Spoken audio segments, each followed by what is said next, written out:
Assalamualaikum warahmatullahi wabarakatuh. Waalaikumsalam warahmatullahi wabarakatuh. Selamat pagi para pemirsa, selamat datang di Studio Rakyat MER, Manajemen Ekonomi Rakyat Digital. Kali ini bersama saya Kak Dito selaku MC dan juga Pak Cakti Gunawan PhD selaku narasumber. Kita hari ini kompak, saya pakai baju putih, Pak Cakti pakai baju merah. Jadinya merah putih. Merah putih. Semangat Nusantara. Oke, merah melambangkan apa Pak Cakti? Keberanian, suci melambangkan kesucian. Kesucian. Berarti saya Indonesia suci penuh dengan keberanian dan kesucian. Kesucian. Pak Cakti berani, saya suci berarti.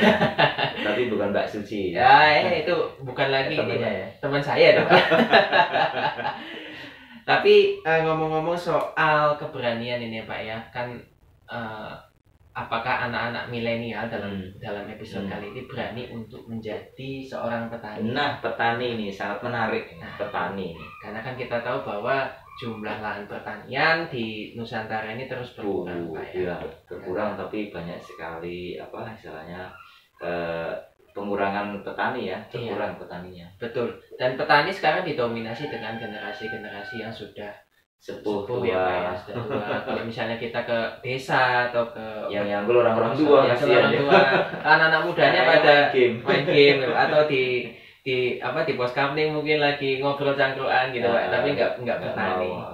Nah, dalam rangka meningkatkan upaya untuk anak milenial mau bertani nih Pak, ini ada terobosan baru dari Menteri Pertanian. Menteri Pertanian Pak Syahrul Yassin Limpo dari Sulawesi Selatan beliau. Nah, beliau ini mengajak anak-anak milenial untuk menjadi petani karena pendapatannya bisa mencapai ratusan juta. Ini dikutip oleh sonora.id Selasa 29 Juni 2021. Sudah sebulan yang lalu tapi masih hot gitu. Nah, ini ada gambarnya nih Pak. Wih, dia lagi nunjuk-nunjuk ini Pak. Nah, ini nunjuk-nunjuk ini ya, tak tunjukin. Nah. Di Makassar, Kementerian Pertanian tidak berhenti mendorong para milenial buat bertani. Menurutnya perlu ada regenerasi di sektor pertanian. Bukan lagi orang tua aja yang bertani, tapi anak muda pun bisa berkontribusi. Pak Menteri Pertanian mengatakan pihaknya menargetkan 2 juta petani milenial 2 juta ya, untuk berperan memperkuat ketahanan pangan di tanah air. Pangan. Betul, itu cocok dengan lumbung pangan itu. Pangan, Pak. Jadi kata Pak Syahrul Yassin Limpo sudah ada 1,7 petani milenial baru di Indonesia, Pak. Ini nggak tahu ini 1,7 apa ini persen, juta atau gimana. Ini mungkin ada, tapi Pak Syahrul ngomong gini, 380 petani milenial bahkan tidak ada lagi pendapatannya 40 juta per bulan rata-rata. Bahkan ada yang miliaran, Pak. Mungkin ini kan terkait dengan salah satu ide dalam MER ya Pak ya, membuat lumbung pangan. Apakah anak-anak milenial ini bisa Pak digerakkan untuk membuat lumbung pangan di wilayah masing-masing? Iya. Oke. Terus sebelumnya saya mau nanya, itu berita dari kementerian apa? Ini dari sonora.id Pak. Sonora itu radio Pak, jaringan radio. Oh oke. Ya biar kita nanti membahasnya kan ada ada landasannya gitu. Ini berdasarkan berita dari Sonora tadi tentang Pak Menteri, itu memang itu sudah merupakan kewajiban dan bahkan kalau menurut saya pupuk belum terlambat Kak Dito. Iya. Karena petani-petani yang sekarang mohon maaf banget ya, kita sih umur Tuhan yang tahu ya Kak Dito. Iya, takutnya sudah pada berjatuhan, terus ada yang meninggal umurnya udah 70 tahun masih nyangkul Kak Dito. Betul. Kemarin saya ke daerah Batu itu di desa-desa Batu, daerah wilayah Jeding ya kan, daerah naik kecamatan Dauk Atas itu saya lihat bapak-bapaknya udah sepuh 70 tahun masih mencangkul, 70 tahun tapi masih bertani. Saya tanya, Pak, putranya mana? Anak saya sudah saya ajak ke sini Mas, tapi tidak pernah mau. Padahal ini nanti kalau saya meninggal, ini yang ngelola sawahnya itu siapa? Kan itu. Oh iya. Kan jadi ketakutan para petani itu hampir seluruh Indonesia. Jadi nanti setelah itu generasi milenialnya nggak melanjutkan itunya yang menggarap, masa yang garap nanti dari negara asing dan sebagainya, kan nggak mungkin. Bahayanya kalau yang bertani itu yang mencangkul itu orang-orang asing dan asing, nanti yang punya tanah malah jadi mereka terus kita jadi cuma lihat aja, itu yang berbahaya gitu. Sehingga jangan sampai ada lack of generation ya, jangan sampai ada kesenjangan generasi petani ini harus segera dikuatkan.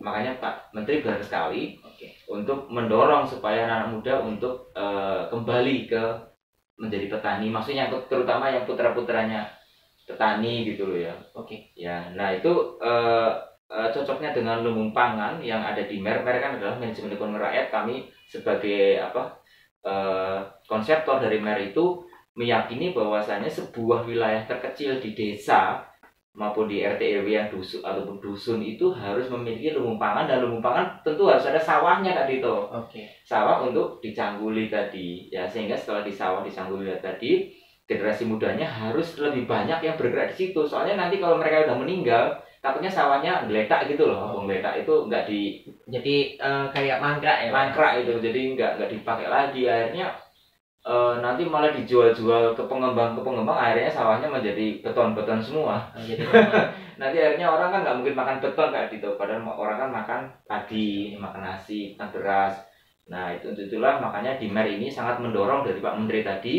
Kita punya software, nanti kita sampaikan juga ke Pak Menteri bahwasanya mana-mana di lumbung pangan ini setiap RT RW itu yang sudah aktif menjadi para petaninya, pemasok berasnya, pemasok gulanya itu siapa ya, karena dari hasil pertanian ini kan harus diambil sebagian untuk lumbung pangan. Iya, soalnya pada saat nanti terjadi suatu kemarau panjang, tidak ada air lagi, seperti ramalan WHO bahwasanya bisa terjadi kemarau panjang.